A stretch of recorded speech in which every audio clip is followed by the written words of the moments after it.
Salut à tous, bienvenue sur la chaîne du Porte au Loin. On se retrouve aujourd'hui pour une vidéo. Comme vous avez pu voir, j'ai mon petit rituel où j'installe toutes mes lumières, etc. Et puis hier, je vous ai fait une petite décoration mécanique sur mon établi fait maison là.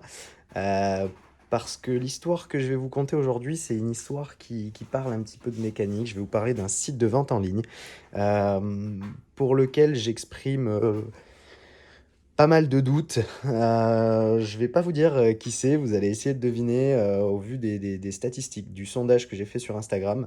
Je peux vous dire que je suis pas le seul à avoir vécu ça, donc on se retrouve en fin de vidéo pour voir qui c'est. En attendant, si vous les reconnaissez, eh ben, mettez en commentaire si vous avez reconnu avant. Euh, Ce serait pas étonnant au vu de leurs méthodes qui sont à peu près tout le temps les mêmes. Donc voilà, j'ai mes petites fiches pour vous parler un petit peu de ce qui s'est passé dans l'ordre. Pour le coup, c'est assez simple. En fait, j'achète il y a 1 an et demi, en janvier 2021, un Defender 300 TDI. Je vous mets une photo juste là. Voilà, c'était la voiture de mes rêves. Vraiment, dans ma vie, je voulais avoir une 911 et je voulais avoir un Defender. Bon, j'ai eu la 911 et j'avais enfin mon Defender, sachant que de préférence, je voulais vraiment avoir le Defender. C'était vraiment ça la voiture de mes rêves. Je finis par l'avoir. Je trouve un Defender 300 TDI 110, donc les versions longues pour ceux qui sont un petit peu profanes. 300 TDI, le dernier modèle sans électronique, vraiment c'était le modèle que je voulais. Je le cherchais depuis des années et j'en trouvais un tarif super intéressant sur lequel ça me laisse eh bien, finalement tout le budget pour me l'aménager et faire du bivouac avec, tout en restant dans le budget d'un Defender en temps normal, c'est-à-dire, voilà, fallait compter dans les 30 000 euros avec mon aménagement, c'était à peu près ce à quoi ça me revenait. Donc voilà, j'étais content, je pouvais me faire mon Defender comme je voulais, tout en restant dans le budget d'un Defender sans équipement. Ce Defender-là, il est en super état. C'est Jean-Marc et son épouse qui nous le vendent, qui sont vraiment des amoureux de leur Defender. Ils le laissent vraiment à regret. Et nous, on est super contents de le retrouver. Il est en parfait état. Jean-Marc, il fait super attention. Il a refait complètement le moteur. Il y a près de 10 000 euros de facture. Un carnet d'entretien qui est absolument clean, absolument nickel. On est ravis et on n'a aucun souci avec ce def au début. Et le seul truc finalement qu'il y a à faire dessus, la seule chose à prévoir, c'est peut-être une pompe à vide parce que parfois le freinage est un petit peu dur et elle commence à se faire vieillissante. Elle est de 98 comme le Defender et elle a jamais bougé. Et donc je commande quelques semaines plus tard une pompe à vide. Euh, je la commande sur un site de vente en ligne qui n'est pas spécialisé Defender parce que tout simplement on ne trouve pas cette pompe à vide sur les sites spécialisés Defender. On vient de rentrer dans le format Brexit, les échanges deviennent de plus en plus compliqués et les pompes n'arrivent pas comme d'habitude. Je me retourne vers la solution de secours la plus adaptée. Et en plus de ça, les tarifs sont super intéressants. La pompe à vide coûte environ 150 euros partout ailleurs. Et sur ce site, elle est à seulement 50 euros. C'est pas tant pour le prix, mais je me dis, voilà, c'est double bénéfice. C'est-à-dire que d'un côté, c'est les seuls à l'avoir. Et en plus de ça, elle est disponible à pas cher. La pièce arrive sans encombre, il n'y a pas de souci de ce côté-là, je suis bien livré, la pièce convient à sa description, c'est bien la bonne référence. Pour le moment, la pièce est simplement vieillissante dans le Defender. Moi, j'ai jamais rencontré de problème. Donc je me dis, bon, le Land Rover va bien, on va le laisser comme ça, et puis on verra quand ça commencera peut-être à vraiment me gêner. Au final, je la monte le 24 août 2021. Je pars en fait quasiment un mois dans les Pyrénées et je me dis, avant de partir, je vais faire une révision et en faisant la révision, je me dis, allez, je vais changer la pompe à vide, quitte à y être. Donc je change la pompe à vide et de ce côté-là, pas de problème, la pompe fonctionne super bien et je suis vraiment satisfait de la pompe en général. Et au début, il n'y a vraiment aucun souci et c'est le jour et la nuit, effectivement, la pédale était vraiment dure et c'est du tout au tout et j'ai l'impression de retrouver une pédale de frein complètement neuve d'une voiture super récente. Moi qui croyais que le Defender freinait pas, ben, je me rends compte qu'en fait ça freine super bien et je suis plutôt content.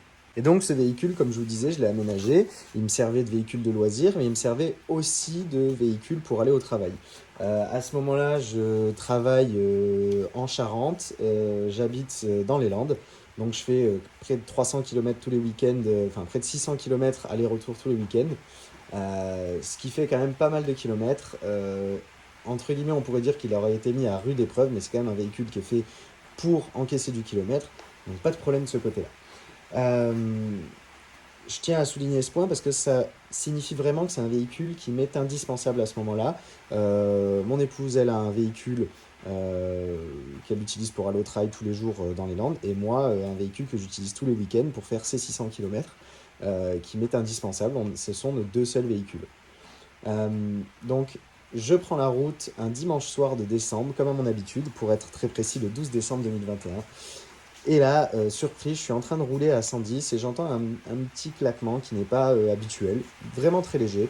Et je ralentis, 90 km/h, et là, un gros boom dans le compartiment moteur, de l'huile qui jaillit de partout, vraiment sur les côtés du capot. On va pas se mentir, c'est pas très étanche un Defender, donc là pour le coup, on voyait tout sortir. Voyant de pression d'huile, voyant moteur, voyant de température, tout s'allume d'un coup. Je décide de m'arrêter, donc le temps de trouver juste un emplacement, vous savez, sur les côtés de l'autoroute. Ça me prend environ 1 km, je suis même pas en charge, c'est-à-dire que je le laisse vraiment rouler sans accélérer, et je finis ma course à une dizaine de kilomètres heure pour ne pas justement forcer sur le moteur. Et donc je sors de la voiture, je vérifie, et puis je vois que la pompe est cassée, et pour vous montrer ça, je vous laisse un extrait vidéo. Voilà, pompe à vide qui lâche. Tada. Du coup, il y a tout l'huile qui coule. Non, franchement, c'est bien. Vraiment content. Du coup, je sais pas si on va pouvoir voir. Là, il y a un trou dans la pompe à vide. Voilà. Petit trou. Et bien sûr, il y a un peu d'huile de partout. C'est bien visqueux. Comme vous voyez dans l'extrait vidéo, je suis assez surpris parce que la pompe a complètement explosé. Enfin, il y a un trou absolument énorme dans la pompe. Et donc, je me dis, bon, bah, la pompe est cassée. Ça doit être un défaut de fabrication. Ce qui va se passer, c'est que je vais faire réparer. Je dois travailler cette semaine. Je dois déjà me débrouiller pour aller au travail parce que c'est arrivé à 100 km de mon arrivée. Donc, je fais dépanner. Le garage prend en compte le véhicule.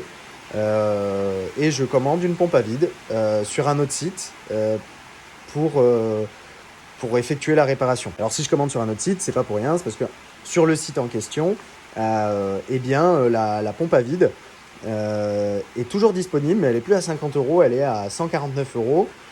Et lorsque je les contacte pour leur demander s'il est possible d'avoir un échange standard, on me dit non. On me dit, vu qu'elle est plus chère maintenant, on va vous rembourser et vous rachèterez la nôtre. Enfin, on va pas vous rembourser, on va vous faire un avoir.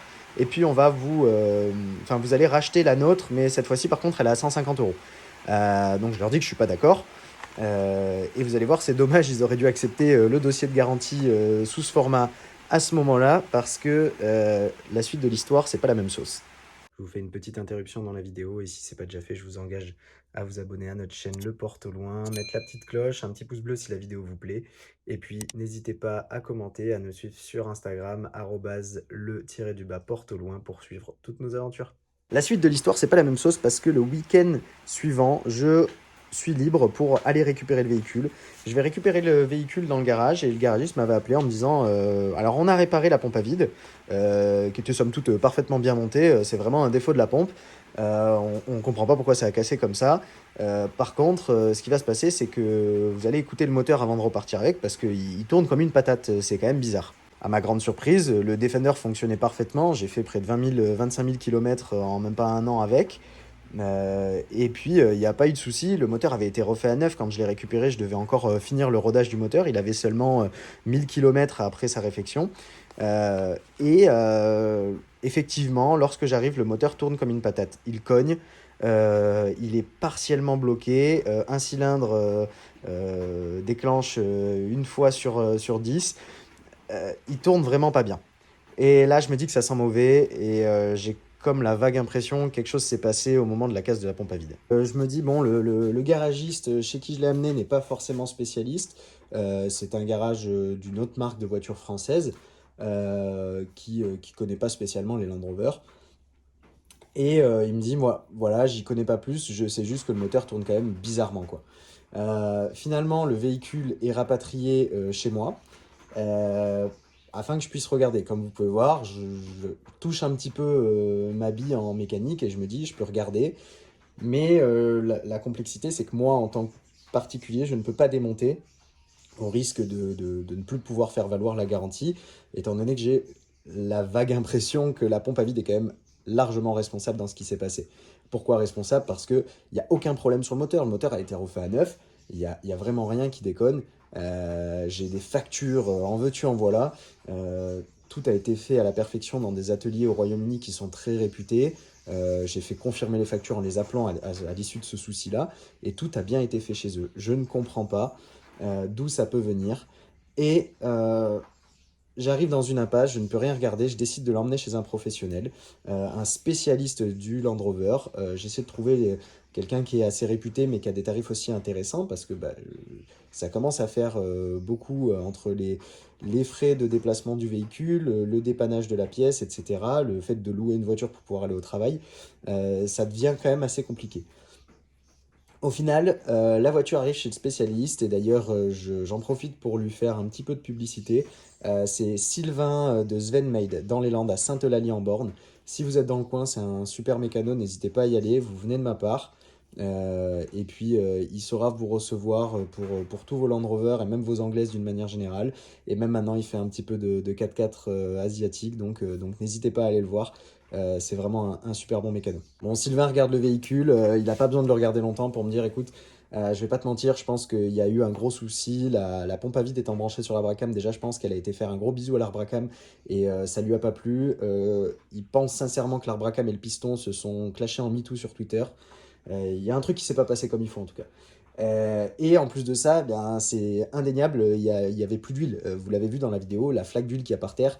Et ça, c'est 1 kilomètre après que ça a explosé. Dans le compartiment moteur, c'est une horreur. Au final, on démonte et on se rend compte que l'huile, il en reste simplement dans le filtre à huile. Donc, il reste vraiment rien dans le moteur. Et il n'y a pas à tortiller du cul pour chier droit. Au final, on sait qu'il y a eu un serrage moteur, on sait qu'il y a eu quelque chose. Et on décide eh bien, de prendre les devants et d'appeler le fournisseur de la pièce pour lui expliquer que sa pièce défectueuse, explosée, hein, je vous mets une photo juste ici pour qu'on voit mieux, elle a juste ruiné mon moteur à cause de sa rupture. Eh bien, il n'y avait plus d'huile dans le moteur, tout a pété. J'ai eu un début de serrage, hein, le moteur partiellement bloqué le démontre assez bien. J'ai un cylindre qui donne plus, pourtant l'injection est neuve, tout va bien de ce côté-là. Il y a vraiment des soucis de compression. Il y a un truc, il y a de la métallite qui a bougé et il y a du gros métal qui n'a pas aimé le choc au moment de la casse de la pompe à vide. Après avoir appelé finalement le site de revente en ligne, ils me disent, ok, écoutez, c'est un système de freinage, c'est une pompe à vide de freinage, on ne voit pas pourquoi ça pourrait abîmer le moteur. Donc j'essaie de leur expliquer que c'est branché sur l'arbre à cam. Ça prend déjà du temps avant qu'ils comprennent que c'est branché sur l'arbre à cam et qu'effectivement ça peut toucher le moteur. Je vous passe tout le détail téléphonique, mais je les ai à chaque fois au téléphone, je suis obligé de les appeler tous les jours pour finir par avoir des nouvelles. Ils me donnent jamais de nouvelles et d'une manière générale sur toute cette histoire, considérez que je n'ai jamais eu de nouvelles de leur part, à part des mails un petit peu tordus dont je vais vous parler après. Ils finissent par admettre que ça peut être de leur faute. Et donc là, ils me proposent cette fois-ci un remboursement à 150 € ou un échange de la pièce. Oui, parce qu'une fois que j'ai accepté la garantie, comme je disais tout à l'heure, eh bien c'est fini, c'est foutu, je peux plus redemander une garantie et je peux plus faire appel à la décision. Bien sûr, je suis plus d'accord. Maintenant, la pièce n'est plus la seule pièce cassée. Le moteur entier est à refaire. C'est plus la même salade, ça va pas me coûter le même prix, donc non, je suis pas d'accord, je vais pas me faire rembourser la pièce. Et ça, ils vont l'essayer tout le long du traitement de la garantie. Cette histoire va prendre en tout près de 7 mois, je vais vous détailler un petit peu après, et tout le long, ils vont essayer de me faire un remboursement simplement de la pièce, ou de me renvoyer une pièce, pour essayer de me faire accepter une garantie, et que je puisse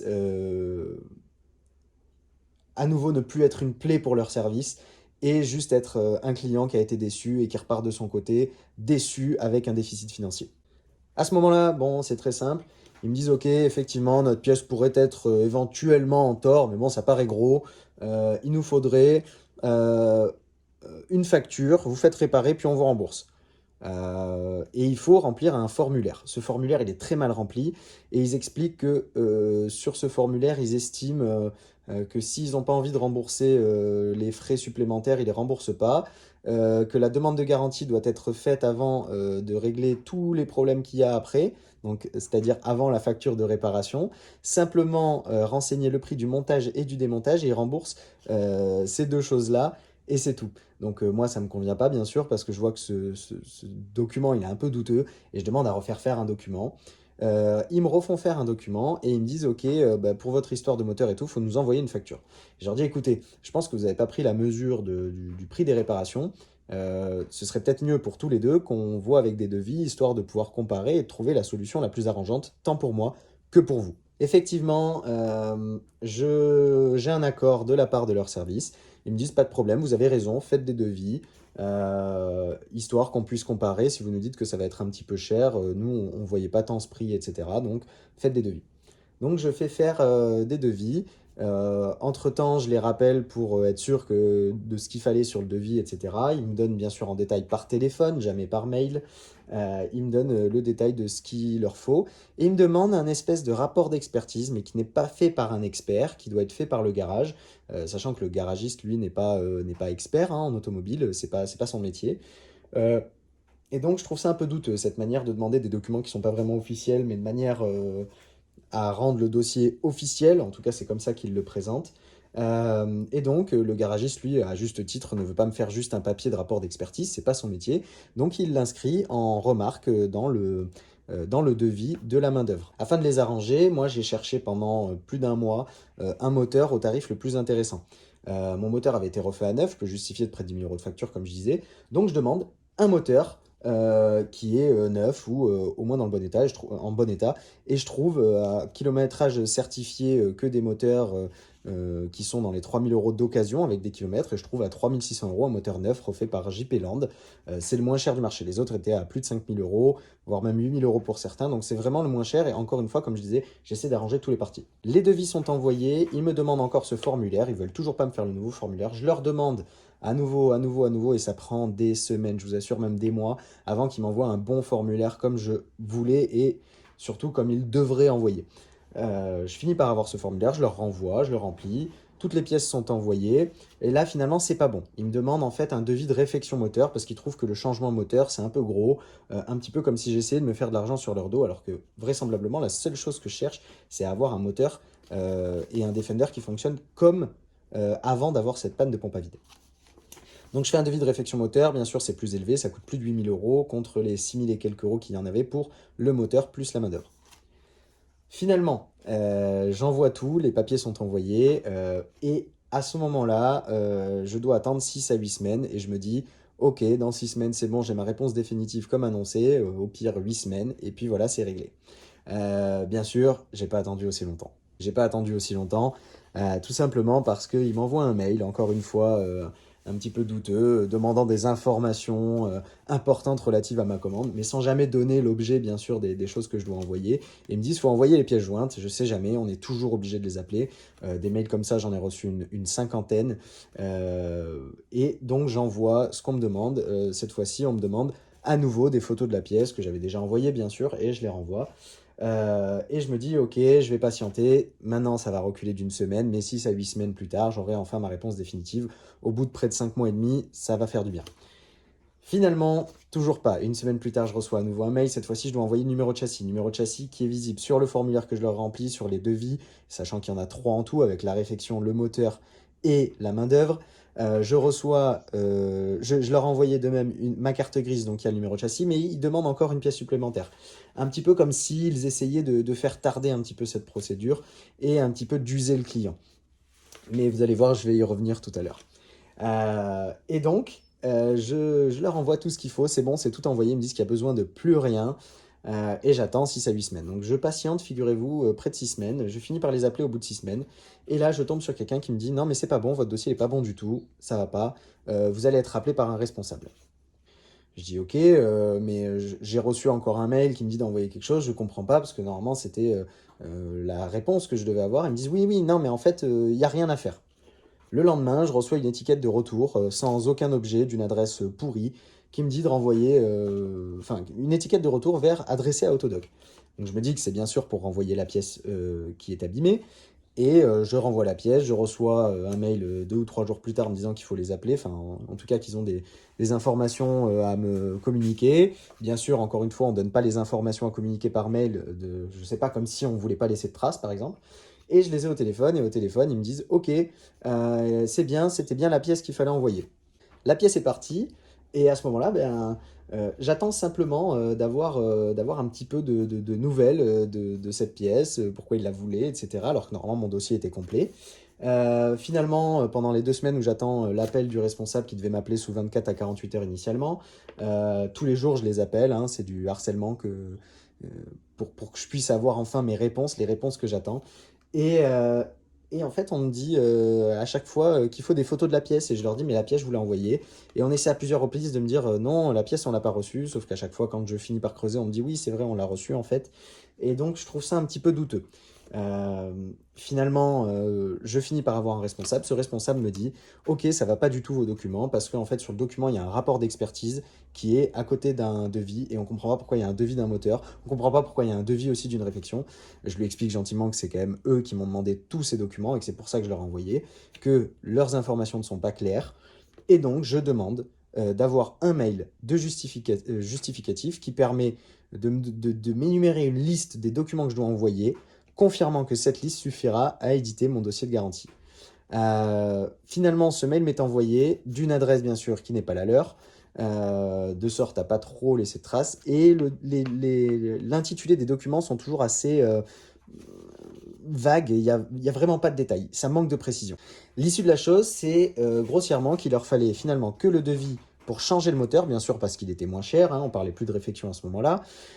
Donc le devis d'un changement de moteur, accompagné lui d'un espèce de rapport d'expertise du garagiste, et toujours pas d'un expert. Après leur avoir demandé, ils voulaient toujours pas entendre parler d'un expert parce que bien sûr ça coûte de l'argent. Et il fallait aussi le devis du moteur. J'envoie donc toutes ces pièces, le formulaire avait déjà été envoyé, etc. Et là, je dois patienter 6 à 8 semaines. Entre-temps, on me redemande bien sûr des photos des dégâts dans le moteur, etc. Et vous allez voir, je vais y revenir après, mais cette pratique est assez douteuse aussi.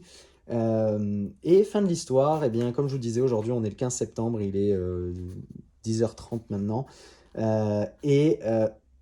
J'attends depuis 2 semaines et demie le remboursement. Tout simplement parce que je les ai eus au téléphone il y a 2 semaines et demie. Ils m'ont dit, eh bien, c'est bon, on vous donne la garantie. Alors par contre, comme votre véhicule a 300 000 km et est de 98, malheureusement, on ne va pas pouvoir compter ce que vous nous dites. C'est n'importe quoi, c'est beaucoup trop. En fait, dans le prix de votre moteur, ça coûte 2000 € un moteur. Ils ont dit que d'occasion, ça coûtait 2000 €. Ils ont dit aussi, les mécanos russes de notre société, je vous donne des petits indices, qu'il y en avait pour environ 350 € de main-d'œuvre, hein, pour faire ça. Il faut compter à peu près 6 heures. Donc voilà, à la fin, en tout, ils rajoutent des choses qui, bah, encore une fois, ne riment à rien. Ça fait 2820 € pour le remboursement du moteur. Après leur avoir fourni des devis qui sont quasiment les moins chers de France, hein, le mécano en question, à Svenmade, prend 78 € TTC de l'heure. Pour un spécialiste, c'est, je pense, l'une des main-d'œuvre les moins chères en France. Et voilà, c'est ce qu'on me dit. Moi, bien sûr, je commence à être à bout, et j'abandonne et je dis ok, je suis d'accord, et j'ai plus la force de faire plus. Et donc voilà, ça c'est le récit chronologique, c'est tout ce qui s'est passé. C'est tout ce qui s'est passé, entre guillemets, de manière succincte, c'est-à-dire c'est vraiment les faits, c'est le déroulé. Cette histoire en tout a pris plus de 7 mois. Ça a commencé en janvier 2021, enfin fin décembre 2021, et on est en septembre, et même je vous dis des bêtises, ça a pris près de 10 mois en fait, hein, ça a pris 9 mois et demi, de sorte à être complètement réglé. C'est aberrant, le nombre de documents qu'on m'a demandé, etc. Mais ce qui est plus aberrant, c'est les méthodes qu'ils utilisent. Et pour vous parler plus précisément des méthodes qu'ils utilisent, eh bien, je pense qu'il est temps de vous dire de qui il s'agit. Et vous allez voir, c'est pas qu'un hasard, mais le dernier des cartons que j'ai reçu d'eux, il sert de poubelle maintenant. Voilà. Alors bien sûr, c'est pas pour faire de la pub, vous l'imaginez. Au contraire. Et cette société, elle s'appelle Autodoc AG. Autodoc AG, c'est une société germano-russe. Ce sont les leader européen de la vente en ligne de pièces automobiles, l'un des numéros 1 mondiaux. Euh, Ils sont au capital social de plus de 42 millions d'euros, un chiffre d'affaires sur l'année passée à plus de 812 millions d'euros, ce qui est absolument énorme. C'est une grosse société vous allez voir, avec leur méthode, c'est pas étonnant qu'ils fassent autant d'argent, bien que après coup, on se pose des questions à comment ils peuvent faire pour garder leurs clients. Donc, on va passer sur les aspects douteux et vous allez voir, ils sont nombreux. Déjà, point de vue de la société, la première chose qui est frappante, c'est qu'en fait, on retrouve leur lien vers une application sur beaucoup de sites de vente en ligne. Et si on cherche, il y a même des sites qui ne proposent pas le lien vers l'application, mais qui sont quand même des sites d'Autodoc. Alors là, je vais vous parler simplement des sites français. Je vous mets des photos pour tous les sites de sorte à ce que vous puissiez bien les repérer. Je vais vous dire que pièces auto 24, surprise, mais c'est Autodoc. 1, 2, 3 pièces de rechange, surprise, mais c'est Autodoc. Rexbo, surprise, mais c'est Autodoc. Pièces discount 24, surprise, mais c'est Autodoc. Top pièces voiture, pareil, et EU Autopièces, pareil. Et ça, ce sont simplement les sites français. Il faut savoir que la société Autodoc, elle est germano-russe. Il doit faire la même chose au Royaume-Uni, il doit faire la même chose en Espagne, il doit faire la même chose en Allemagne, en Russie, etc. Il doit faire la même chose de partout.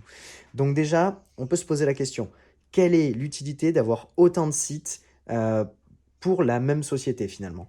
J'ai ma petite idée là-dessus, je vais rester encore une fois hypothétique, je n'accuse en rien la société Autodoc. Par contre, je peux me faire mon idée en me disant peut-être que c'est un moyen de garder un monopole, même en ayant terni son image, l'image orange et noire hein, d'Autodoc, ternie par des clients mécontents, et continuer à toucher quand même cette clientèle via des sites tels que Pièces Auto 24, qui est un gros site, ou un 2-3 pièces de rechange. Voilà, on pourrait s'imaginer que c'est peut-être ça l'idée. Autre chose qui est frappant, aberrant, c'est quand on les a au téléphone. Alors là, c'est un vrai carnage. Tout simplement, déjà, vous parlez d'un domaine technique, l'automobile, les pièces auto, il y a de la donnée technique à foison. Et là, en fait, vous tombez sur des gens qui parlent à peine votre langue. C'est en fait inadmissible. Je veux dire, avec le chiffre d'affaires qu'ils font, il n'y a pas besoin d'aller chercher de la main-d'œuvre pas chère à ce point-là. Je pense que vous pouvez prendre un centre d'appel avec des gens un petit peu qualifiés. Là, c'est un scandale. Les gens ne connaissent rien. Parfois, pour donner un numéro de commande de 10 chiffres, ça prend 10 minutes parce qu'il faut énumérer les chiffres un par un, unité par unité, pour que ça fasse finalement 4, etc. Enfin, c'est vraiment un bordel monstre. Et en plus de ça, eh bien, on se retrouve confronté à tout le temps que ça peut épuiser à essayer de se faire comprendre par téléphone. C'est vraiment un scandale, c'est chronophage et c'était très compliqué les échanges téléphoniques avec eux. Pour rester sur la téléphonie avec eux, eh bien, ça va s'ancrer dans tout un petit chapitre là, dans ma conclusion. Il y a vraiment des choses dans leur méthode qui s'apparentent à des méthodes de découragement, qui chercheraient vraiment à décourager le client. Par là, je veux dire que rien que lorsqu'on les appelle, on se retrouve confronté à des boîtes vocales qui nous disent faites attention, vous allez attendre très longtemps. Si vous êtes prêt à attendre très longtemps, alors restez en ligne, mais vous allez voir, ça va prendre très longtemps. Et après, vous tombez sur vraiment, la boîte vocale fait des feintes, c'est un truc de malade.